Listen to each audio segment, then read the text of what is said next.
रहेंगे बाजार में। अच्छा, एक खेमा प्रशांत ऐसा है जहां पर हम देख रहे हैं कि कमजोरी पिछले कुछ दिनों से है, वो है कैपिटल गुड्स का। आप सीमेंस दिखाइए, 4% के नीचे दिखेगा।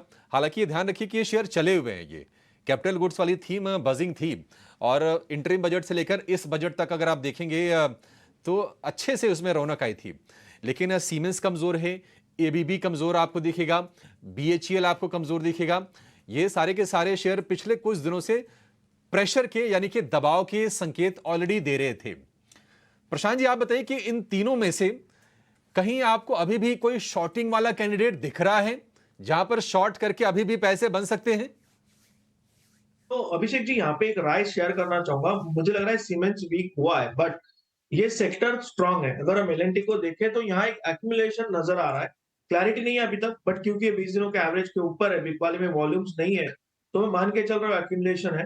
बट ओवरऑल मुझे लग रहा है कि यहाँ पे अवॉइड करना चाहिए, शॉर्ट नहीं करना चाहिए, जब तक कि आपको सेक्टर एक क्लियर कट ब्रेकडाउन ना दिखाए। अगर आपको क्लियर कट ब्रेकडाउन दिख जाएगा तो डेफिनेटली आप एक यहाँ पे शॉर्ट ट्रेड कर सकते हो, बट फिलहाल मेरे हिसाब से ये अवॉइड कैटेगरी में जा रहा है। बट एक ट्रेड में शेयर करना चाहूंगा अभिषेक जी, अगर आप कहे तो। जस्ट मेरे रडार में आया है और मैं अभी जस्ट मेरे क्लाइंट से भी शेयर किया। अगर आप कहे तो मैं शेयर करूं। बिल्कुल बिल्कुल कीजिए सर, लोग तो इसी का वेट कर रहे हैं। तो अभिषेक जी, मुझे आईसीआईसीआई बैंक अच्छे लेवल पे लग रहा है, एक अच्छे सपोर्ट से बाउंस हुआ है। यहाँ एक पोजिशनल अप्रोच रखना चाहिए। तो यहाँ पे मुझे लग रहा है कि करीबन 1230-35 के बीच स्पॉट स्टॉप लॉस रख के लॉन्ग जाना चाहिए। जब तक 1230 के नीचे क्लोज ना हो, व्यू को नेगेट मत कीजिए। यहाँ से आपको 1280, 1285 ये लेवल्स नजर आ सकते हैं। और जब तक एचडीएफसी बैंक पिकअप ना हो, ये बैंक निफ्टी को सिंगल हैंडेड सपोर्ट दे सकता है। सो मुझे लग रहा है कि आईसीआईसीआई बैंक पे नजर रखनी हो। ठीक है, आईसीसी बैंक पे नजर रखिए। आईसीसी बैंक 1250 रुपये का हो गया और ठीक ठाक मोमेंटम इसमें बिल्ड हुआ है। उतना वोलेटाइल भी नहीं रहा जितना कि आपने एचडीएफसी बैंक को देखा है। हालांकि उसमें प्योर मतलब इतना बड़ा स्टॉक है मार्केट कैप के लिहाज से भी, वेटेज के लिहाज से भी, बट फिर भी वोलेटिलिटी बहुत गजब की रही है एचडीएफसी बैंक के शेयर में। आप देखिए 1794 रुपये के आसपास तक ये शेयर गया था और वहां से घूमा, फिर से ये 1600 रुपये के नीचे आया। थोड़ा संभल के 1620 रुपये के आसपास के भाव हैं, लेकिन आपके लिए मौके बनेंगे आईसीसी बैंक के शेयर। आप जरा रत्नेश जी एक शेयर जरा चेक कीजिए, उस पर आपसे प्योर टेक्निकल व्यू जरा चाहिए, वो है एमटीएनएल का। ये तेजी से चढ़ा ये शेयर, हालांकि पिछले अगर 3-4 दिनों की बात करें तो 30-35% ये शेयर चल गया है एमटीएनएल।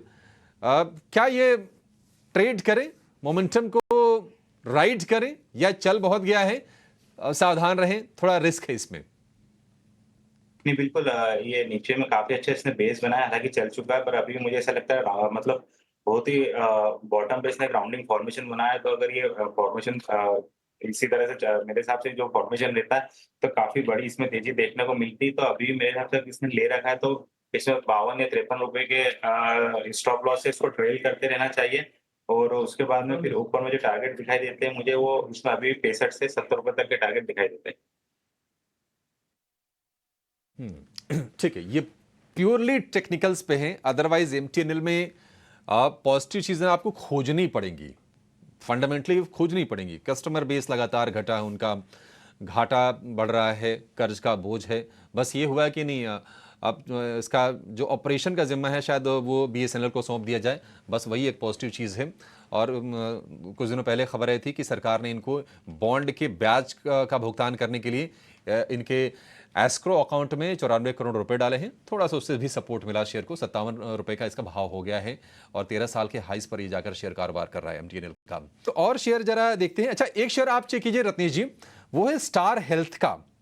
स्टार हेल्थ 600 रुपए के ऊपर निकला है और धीरे धीरे करते करते लगातार इसमें अच्छी तेजी हो रही है। और चलेगा क्या ये?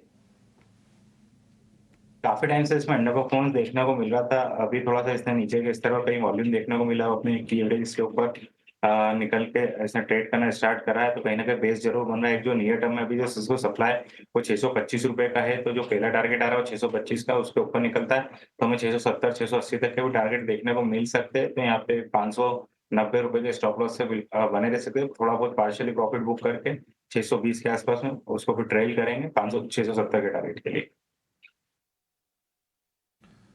ठीक है, 670 के टारगेट के लिए स्टार हेल्थ बड़ा टारगेट है, मतलब 670 तो अ, मयूरेश जी, ये जो डिफेंस वाले शेयर हैं, जरा इसके बारे में राय दीजिए। देखिए, उम्मीदें बहुत हैं, मतलब चले बहुत हैं, फिर भी बहुत उम्मीदें हैं कि नहीं, सरकार की तमाम थीम है, मेक इन इंडिया है, आत्मनिर्भर भारत है, डिफेंस का एक्सपोर्ट है 50,000 करोड़ का, तमाम चीजें हैं जो ड्राइव कर रही थी। जरा वैल्यूएशन आप सर बता दीजिए कि इस वक्त कैसे लग रहे हैं आपको। आज देखिए एचएल करीब करीब 6% नीचे है, तो डिप्स को जो है क्या हम यूटिलाइज करें बाई के लिए, या फिर थोड़े स्वेल हो गए थे वैल्यूएशंस और वो वैल्यूएशन करेक्शन हो रहा है, कब लेना होगा फिर से? अच्छा, थोड़ा ठीक ठाक करेक्शन रहना चाहिए इसमें, क्योंकि टेलविंड जो है वो आई थिंक वेल नोन है मार्केट्स में। अच्छी खासी ऑर्डर बुक है, दे आर एग्जीक्यूटिंग वेल, ठीक ठाक मार्जिन के साथ ऑर्डर आ रहे हैं, तो ऐसी कोई दिक्कतें लग नहीं रही है। बट जो प्राइस एक्शन रहा है ये सारे शेयर्स में, entire defence pact has been stunning. आज भी ऐसे शेयर्स हैं जो बहुत एक्सपेंसिव नहीं है, but you still need price correction to happen, क्योंकि काफी स्टॉक्स जो हम देखते हैं मार्केट में इंडिया में लेट स्टेज बेसिस में है, and they can succumb to either a general market correction या स्टॉक स्पेसिफिक करेक्शन। यहाँ पे एग्जीक्यूशन के इश्यूज आ सकते हैं एक आध या दो महीनों के लिए। तो मुझे लगता है आई थिंक ठीक ठाक करेक्शन की राह देखनी चाहिए, और मेरा ओपिनियन हमेशा यही रहा है। I think because the stocks have run up so significantly, और हमें मार्केट में इंडिया में हमेशा यही मान के चलते हैं, अगर ये लेट स्टेज बेसिस पे वैल्यूएशन थोड़ी पीक आउट हो रहे हैं तो थोड़ा पार्शियल प्रॉफिट बुकिंग करने में कोई हर्ज नहीं है। अगर ये स्टॉक्स ठीक ठाक लेवल्स पे आ जाते हैं वापस, तो वापस एक बार एंट्री की जा सकती ठीक है, ये आपके लिए पड़े। कुछ कुछ स्टॉक हमने और भी निकाले हैं ताकि आपको थोड़ा वहाँ पे ध्यान देना चाहिए। जैसे हमने आपका कहा था थोड़ा थेमेटिक रहिएगा।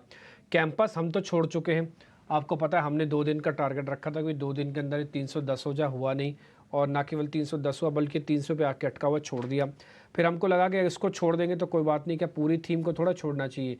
फिर हमने इसी में से शूज़ वाली कंपनी में से एक और शेयर भी निकाला है, रिलैक्सो। प्रशांत जी ज़रा एक बार देखिएगा आप भी, मैं अपने स्क्रीन से आपको दिखा रहा हूँ ज़रा। रिलैक्सो कैंपस से हम ऑलरेडी आउट है, हमारे हिसाब से चला नहीं। 310 ऑलरेडी हमने आपको पहले ही नोटिस करा दिया था, बट हमने इसका एक पीयर ढूंढा है, वो है रिलैक्सो। मैं सर इसके चार्ट थोड़े छोटे कर देता हूँ और डेली बेसिस पर चेक कर रहा हूँ, क्योंकि मेरे पास ज़्यादा समय नहीं है, 3 ही दिन के अंदर मैं सिर्फ देखना चाहूँगा। सर ये 50 दिन के एवरेज, 200 दिनों के एवरेज को चेज करने के लिए जाएगी। कम से कम मेरे हिसाब से 20-25 रुपये आराम से बन जाने चाहिए। सर ज़रा देख लीजिए, चल सकता है क्या ये शेयर रिलैक्सो? जी डिम्पी जी, यहाँ पे अगर हम देखें परसों बहुत स्ट्रांग बाइंग हुई है। अगर हम वॉल्यूम की तरफ देखें तो बहुत ज्यादा स्ट्रेंथ नजर आ रही है। उस वजह से मुझे लग रहा है बने रहना चाहिए। जो आपने कहा बिल्कुल वही, 200 दिनों की जो एवरेज है वो 855 पे करीबन, यहाँ से 2-2.5% वो आप टारगेट मान के चल सकते हैं। और आज के लो के थोड़ा नीचे यानी करीबन 830 के आसपास स्टॉप लॉस रख के बने रहिए। बस यही एक ट्रेड होगा, इसमें ज्यादा कुछ मुझे स्ट्रॉन्ग पैटर्न नहीं, सिर्फ एक थोड़ा एक्यूमुलेशन टाइप नजर आ रहा है। तो आप एक बार ये 855 के ऊपर क्लोज हो यानी 200 दिनों के एवरेज के ऊपर, तब आप नजरिया बदल के इसको पोजिशनल रख सकते हैं। ठीक है सर, डन। मेरा भी यही टारगेट है, सिर्फ 855 तक का टारगेट है। इंट्राडे 855 पार हो जाएगा, फिर देखी जाएगी।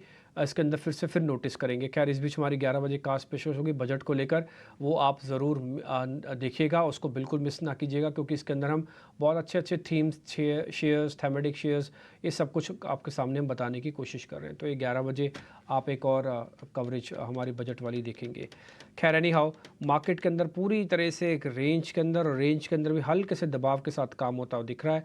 आज का दिन मैं आपको बताऊं, मेरे को तो आज कुछ फील ही नहीं हो रहा है। मैं आपको सही बात बता रहा हूँ, मेरे को आज मार्केट के अंदर कुछ भी ऐसा कुछ एक्स्ट्रा ऑर्डनरी कुछ दिख, ये जो टूट भी रहा है ना, मेरे को तो इस पर भी ट्रस्ट नहीं हो रहा है, क्योंकि इससे पहले भी कई बार हम इस लेवल को देख चुके हैं, और उसके बाद ना ये ब्रेकआउट करता है ना ये ब्रेक डाउन करता है। फालतू में ऐसे ही हम ऊपर नीचे होंगे और अपने मनोबल और अपने प्रिंसिपल्स को खो बैठेंगे, और फिर नुकसान हो जाएगा। इसलिए बाज़ार के अंदर आपको जमता है, बहुत ज़बरदस्त जमता है तो रहना, अगर बहुत ज़बरदस्त नहीं जमता तो ज़्यादा एक्सपेरिमेंट ना करो, शांति से बैठे रहो, बजट अच्छे से एंजॉय करो, मैम क्या बोल रही हैं अच्छे से सुनो, और कोशिश करेंगे हम भी आपको अच्छे से सारी बातें बता पाएँ। आ जाते हैं कुछ एक और सेगमेंट पे। मैं जरा एफ वाली शीट खोली है, उसके अंदर देखता हूँ लॉन्ग पोजीशंस में कुछ मिलता है तो अच्छा, कुछ बढ़िया वाला। एक इंडिया सीमेंट, एक बार इंडिया सीमेंट दिखाएंगे आप? इंडिया सीमेंट, एक बार इंडिया सीमेंट दिखाइए, और एक शेयर और दिखाइए, वो है इंडस टावर। रतेश जी जरा दोनों शेयर चेक करेंगे, इंडिया सीमेंट और इंडस टावर।